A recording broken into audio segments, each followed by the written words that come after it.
ආයුබෝවන් මේ වෙනකොට අපි නාග ශක්තිය ගැන ඒ වගේම මේ නාග ලෝකයේ පිළිබඳව සහ මේ නාග ශක්තියින් වර්ධනය කර ගන්නා වූ ක්‍රමවේද ගැන වැඩසටහන් කිහිපයක්ම ඉදිරිපත් කරලා තියෙනවා. ඉතින් අද වැඩසටහනෙන් මම හිතුවා ලංකාවේ බොහෝ නාග ශක්තිලාභීන් ඉන්නවා. තමන්ගේ ශක්තිය මේ වෙනකොට නිද්‍රා තත්වයේ තමයි පවතින්නේ. එවැනි ශක්තිලාභීන්ට තමන්ගේ නාග ශක්තිය වර්ධනය කර ගැනීම පිණිස භාවිතා කළ හැකි ඊ타ත්ම බලගතු මන්ත්‍රයක් සහ ඒ මන්ත්‍රය තමන්ගේ නාග ශක්තියට ක්‍රියාත්මක කරගන්නේ කොහොමද කියන ආකාරය පිළිබඳව අපි අද වැඩසටහනෙන් කතා කරමු. මුලින්ම කියන්න ඕන මේ වැඩසටහන අවසානයේ වෙන තෙක්ම නරඹන්න. එතකොට ඔබට මේකේ අගක් මුලක් හරියාකාරව පැහැදිලිව අවබෝධ වේවි. ඒ වගේම තමයි ඔබෙන් ඉල්ලීමක් කරනවා මේ වැඩසටහන නරඹන සෑම කෙනෙක්ම අපේ නාලිකාව subscribe කරන ලෙස. ඉතින් අපි කතා කරමු මේ නාග ශක්තිය අවදි කරගන්න, නාග ලෝකයේ සමග සම්බන්ධතා ගොඩනගා ගන්න, සාංසාරිකව නාග හුරුවක් තියෙන නාග වාංශිකයන්ට ඒ වගේම පෙර භවවල නාග ලෝකයේ තුල උප්පත්තිය ලැබපු නාග ශක්තිලාභීන්ට කොහොමද මේ තුලින් ශක්තියින් ගොඩනගා ගන්න කියලා. මුලින්ම අපි මේ මන්ත්‍රය භාවිතා කරන්න කලින් කළ යුතු ක්‍රමවේද කිහිපයක් තියෙනවා. ඉස්සෙල්ලාම අපි කතා කරමු මම අද ඔබට දෙන මන්ත්‍රය තුලින් ඔබට ලැබෙන ප්‍රතිලාභ මොනවද කියලා.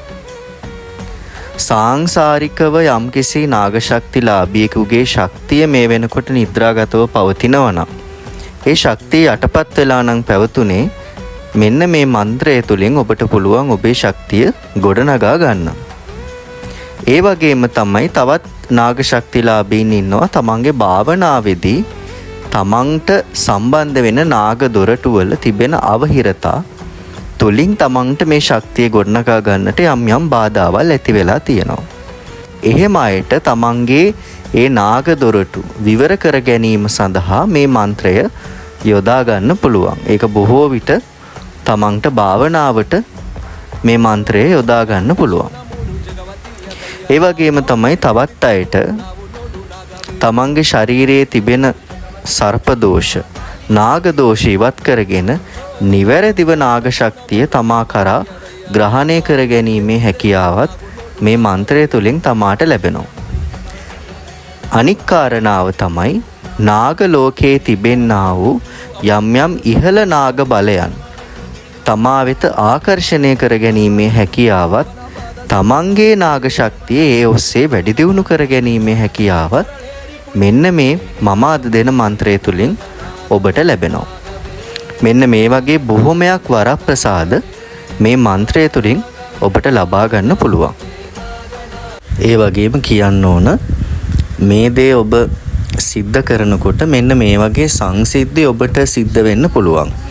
ඒ කියන්නේ මෙහෙම කිව්වොත් එහෙම ඔබ මේ මන්ත්‍ර ජපය පටන් ගත්තම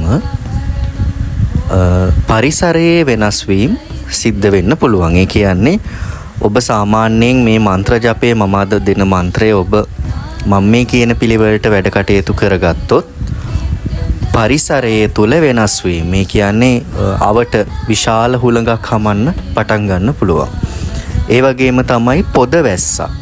අපි කියන්නේ මල් වැසි කියලා. අන්න ඒ වගේ පොද වැස්සක් වැටෙන්න පුළුවන් ඔබ ඉන්න භූමිය, ඔබ ඉන්න ප්‍රදේශයට. ඒ ප්‍රදේශයට පමණක්. ඒ වගේම ඒ ප්‍රදේශයට පමණක් සීමා වෙච්ච යම් යම් හුළං ධාරා, සුළං හමන්න පුළුවන්.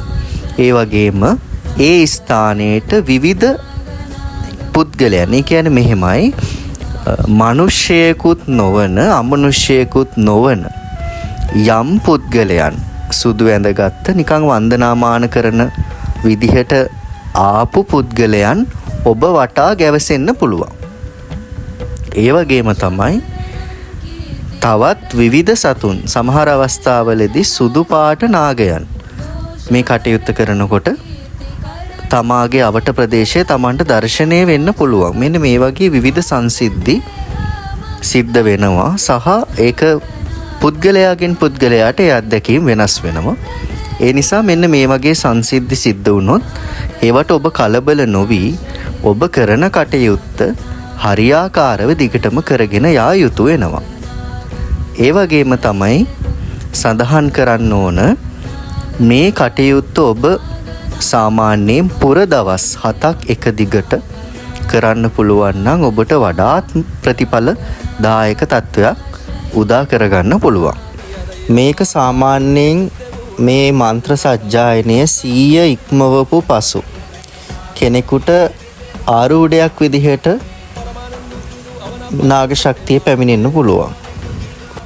තවත් කෙනෙකුට තමන්ගේ ශරීරයේ කොඳු වැට පෙළේ ඉඳලා ඉහළට නාගයෙක් ගමන් කරනවා හා සමානවම තමන්ගේ ශරීරය පාලනය කර ගත නොහැකි ආකාරයට තමන්ගේ ශරීරයේ චලනය වීමේ හැකියාව ලැබෙන්න පුළුවන් මේ ශක්තියින් ඉහළට ගමන් කිරීමත් එක්ක. මේ වගේ විවිධ පුද්ගලයන්ට තමන්ගේ නාග ශක්තිය මෙන්න මේ කියන මන්ත්‍රයෙන් අවදි වෙන්න පුළුවන්. හැබැයි ඔබ හිතන්න එපා මේ මන්ත්‍රය එක දවසක් කරලා ශක්තිය අවදි වුණාට පස්සේ දැන් ඔක්කොම හරි කියලා. එහෙම බෑ.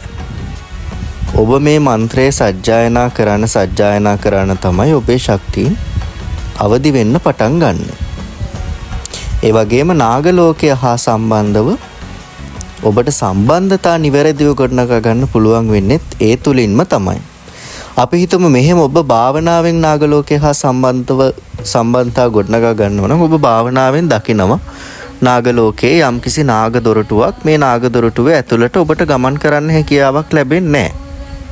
හැබැයි ඔබට මේ අද දෙන මන්ත්‍රය හරියාකාරව ඔබට සිද්ධි කරගත්තොත් ඔබේ හරියාකාරව භාවිතා කරගත්තොත් ඔබට ඒ නාග දොරටු විවර වෙලා ඔබට භාවනාව තුළින් නාග ලෝකය හා සම්බන්ධතාවයන් සකස් කරගන්න පුළුවන් හැකියාව ලැබෙනවා. ඉතින් ඒ වගේ ඊ타ත්ම වටිනා මිල කළ නොහැකි මන්ත්‍රයක් විදිහට මේ මන්ත්‍රය හඳුන්වන්න පුළුවන්. මා හරහා ආධ්‍යාත්මිකව වරම්හා ශක්තියින් සම්බන්ධ පරීක්ෂාවන් සිදු කරගන්න බලාපොරොත්තු වෙන බොහෝ පිරිස් මේ වෙනකොට WhatsApp අංකය හරහා අදාළ දින සහ වේලාවන් වෙන් කරගෙන තිබෙනවා. නමුත් ඔබට සිහිපත් කරන්න ඕන 100 දෙනෙක් මාව හමුවන්න උත්සාහ කරොත් ඒ 100 දෙනාගෙන් 10 දෙනෙකුට හෝ 15 දෙනෙකුට වගේ තමයි මාව මුණ ගැහෙන්න අවස්ථාව ලැබෙන්නේ. මොකද යම් විදිහකට එක් පුද්ගලයන්ගේ යම් කර්ම ශක්තියින් අනුව මාව මුණ ගැහිම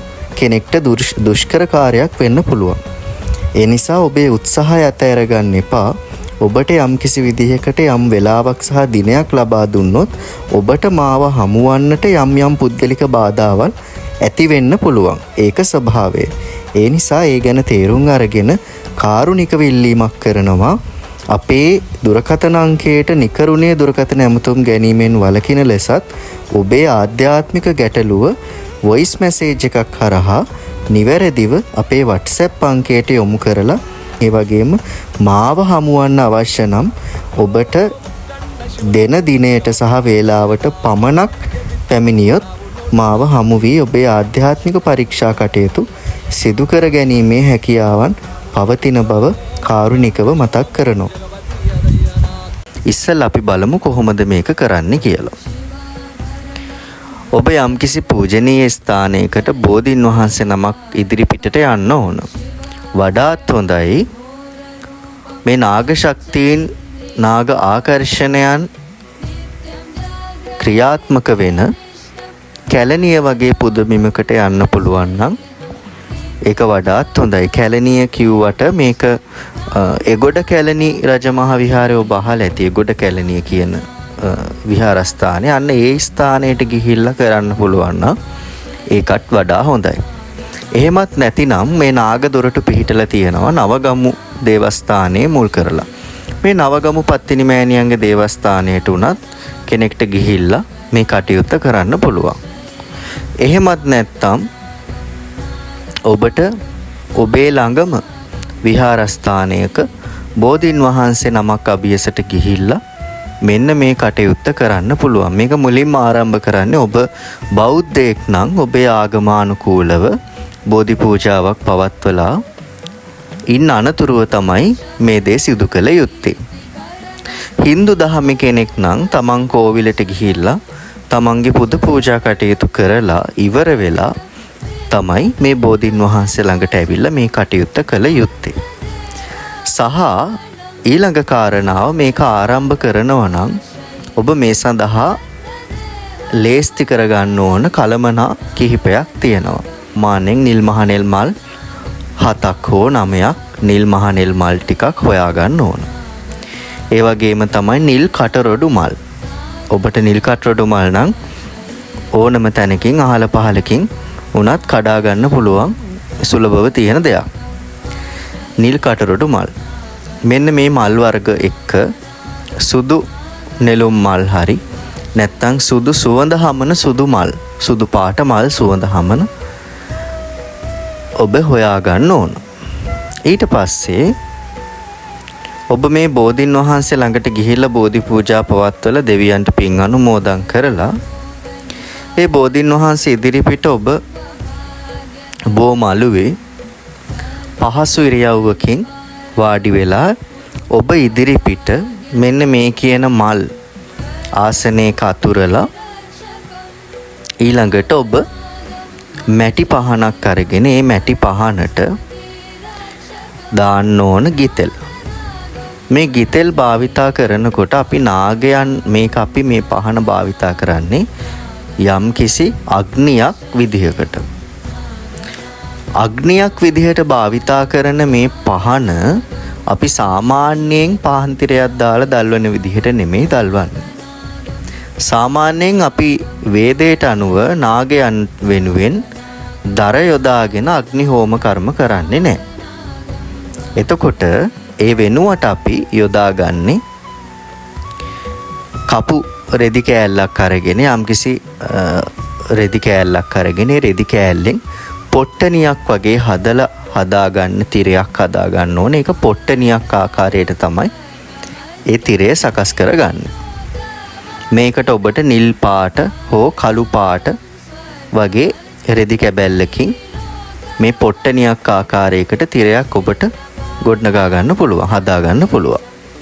මේ විදිහට හදාගන්න තිරය තමයි මෙන්න මේ කියන ගිතෙල් පහන ඇතුළට දාන්නේ. දාලා එළඟ ගිතෙල් දාලා ඔබ ගිතෙල් දාලා මේ පහන පත්තු කරන්න ඕන.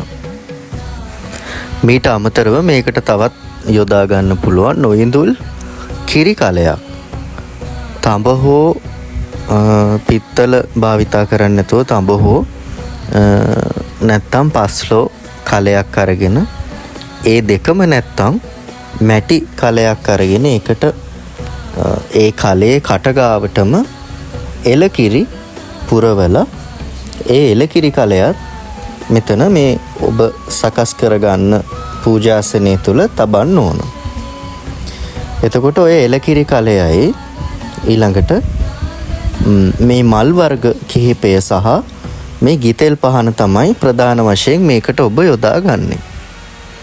ඊට අමතරව ඔබ වන්දනාමාන කරන නාග රූපයක් ඇත්නම් ඒ නාග රූපය උනත් ගෙනල්ලා මෙතනින් තියන්න පුළුවන්.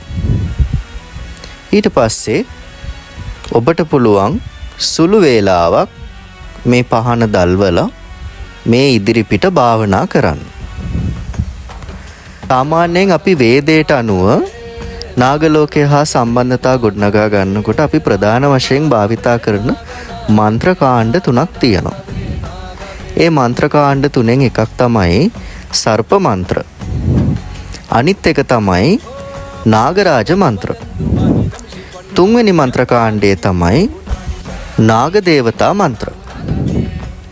සර්ප මන්ත්‍ර, නාගරාජ මන්ත්‍ර සහ නාග දේවතා මන්ත්‍ර කියන කොටස් තුන තමයි අපි නාගලෝකය හා සම්බන්ධව ඒ සම්බන්ධතා ගොඩනගා ගන්න වේදයට අනුව භාවිතා කරන මන්ත්‍ර.